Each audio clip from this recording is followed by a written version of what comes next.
Hello, my name is Jonathan Harris from Worldwide Camera Exchange. Rollei Flex SL66. It's a 6x6cm medium format camera with Zeiss lenses. Absolutely brilliant camera. Introduced in 1966, it should have wiped the floor with Hasselblad. This has features that the Hasselblad doesn't. This is in many ways a far more flexible camera than the Hasselblad, but in the long term, in the long run, the Hasselblad won over. Primarily, the reason for that was that Hasselblad had a good 10-year head start on Rollei in producing SLR cameras. Rumour has it that in the late 1940s, Hasselblad and Rollei met and agreed that Hasselblad would produce SLRs and that Rollei would produce the twin lens cameras. I mean, the Rollei Flex twin lens cameras are legendary. I mean, these are as good as they get, absolutely fantastic.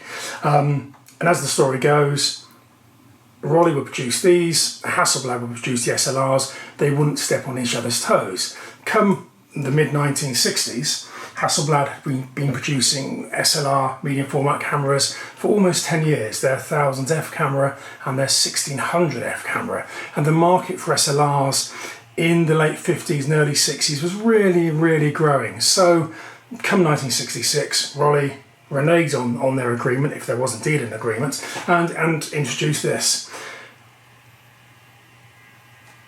Its one Achilles heel is its shutter. This has a focal plane shutter, a big 6x6cm focal plane shutter that sits just there. The Hasselblad 1000F had a focal plane shutter. The Hasselblad 1600F had a focal plane shutter. And by 1957, Hasselblad had actually dropped both of those cameras in favour of the 500C. The 500C, which is basically the camera we see today, had instead of a focal plane shutter, a leaf shutter in the lens. The leaf shutter was a proven technology. It was far more reliable. Hasselblad had problems with their focal plane shutters with the 1000F and the 1600F, so dropped it in favour of the more reliable in-lens leaf shutter when it introduced the 500C in 1957. So, for 9 years, Hasselblad is producing a camera with a leaf shutter, and then Rollei come along with this with the focal plane shutter. And guess what? Perhaps unsurprisingly, this too had problems with the shutter. And that really was the reason that you see so few of these cameras these days. I mean, as I said, they are absolutely superb. And I'll go through the features in a second. They are absolutely superb, but they had reliability problems. This was replaced by the SL66X, the SL66E and the SL66 SE cameras. They were all based on this camera. The later ones were electronic, but they all had the same fundamental issues with reliability. So, when push comes to shove, would I recommend this over a Hasselblad? I wouldn't. I absolutely wouldn't. If you want a camera to use day in, day out, I think the Hasselblad is the way to go. But let me just run through the features on this now, because this, you'll see what I mean about this being a really clever, innovative piece of equipment. It looks very similar to the Hasselblad. But as I said, primarily the difference is this has a focal plane shutter. The focal plane shutter sits just about there. Starting with the back, you have the interchangeable back there. Back comes off just by pressing that button there. Back hinges off from the top in the fairly traditional way. Dark slide, that mounts in the top like that. And to get into the back to actually load the film, you've got that little switch just there. Obviously, to change the back, you just drop the dark slide in like that, pushes all the way down, and then you can take the back off just by pushing the button there. Waist level finder, that can be replaced with various prisms, interchangeable screen underneath the waist level finder. Very adaptable. Moving on to this side here, that is the little knob that you use just to advance the film to the first frame. When you get to frame 12 on this camera, that pops out just to tell you you've got to frame 12. Fantastic little feature, but as with the camera overall, probably a bit over-engineered. That's the wind-on crank there. And usually with this camera, and that's difficult to do left-handed, trust release there, you fire the, take the dark slide out, You fire the camera with the shutter release button there. You then need to wind and wind all the way back. So if you're looking at one of these second hands, what a lot of people would do is just wind it on, press the button, nothing happens. You've got to wind it all the way back again to get the camera to actually fire. So that's the wind on crank there. Shutter speed dial rather is there.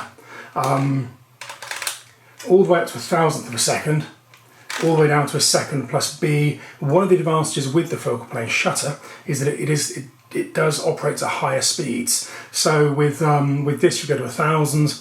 With the later Hasselblad focal plane cameras, the 2000 series cameras, that actually went to a 2,000th of a second. Incidentally, the 2000 series cameras were introduced 10 years after this one, and guess what? Hasselblad had problems with the focal plane shutter again. So Hasselblad did actually try a second time, a decade after this one, and had exactly the same problems. Although, to be fair, the Hasselblad 2000 series cameras, the issue with a lot of the early ones was people putting fingers and the corners of the back through the shutter itself, which was an issue they got over with the later cameras, but that's just an aside. So one of the advantages with the focal plane shutter is it does have a greater speed range. With the leaf shutters in the Hasselblad and with these, you generally only go up to a 500th of a second. So that's shutter speed dial there. As I said, shutter release on the front just there. Moving on to the lens. This is where it really gets clever with this camera. Focusing. That's the focusing knob.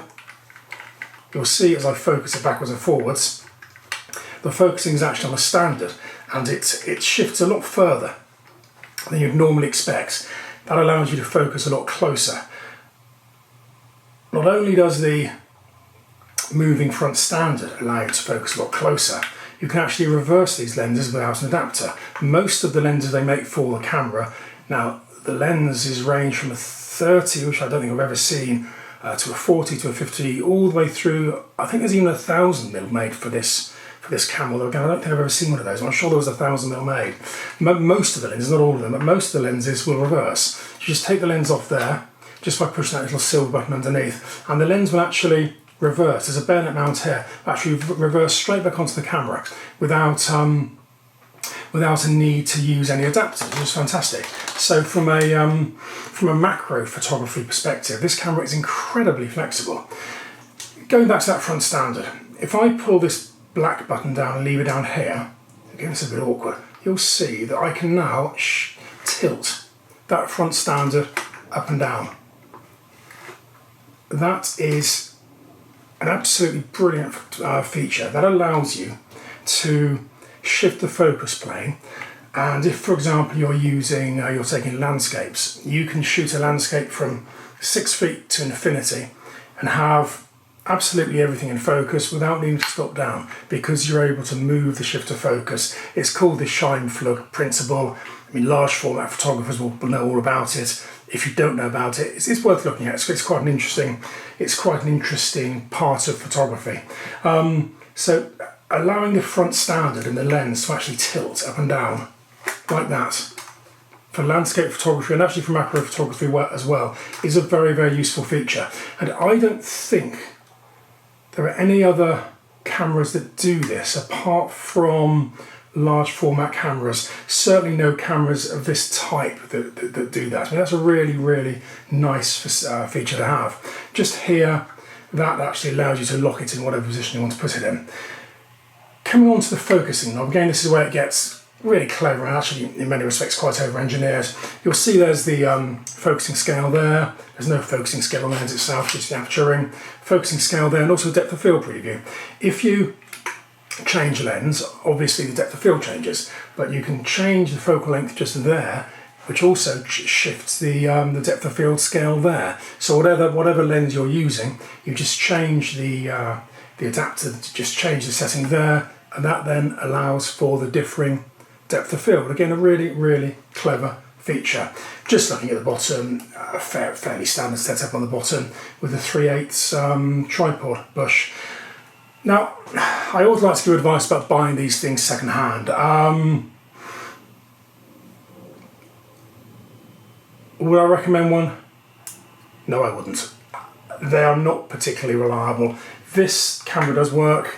I would say that 9 out of 10 don't. Inevitably, if there is an issue, it's with the focal plane shutter, and they can be difficult to get fixed. There are a few specialists that do still specialise in these. Inevitably, they're expensive, which is completely fine. They, if you specialise in these cameras, you deserve to charge a high fee. If you're hell bent on buying one, make sure you get one in decent condition.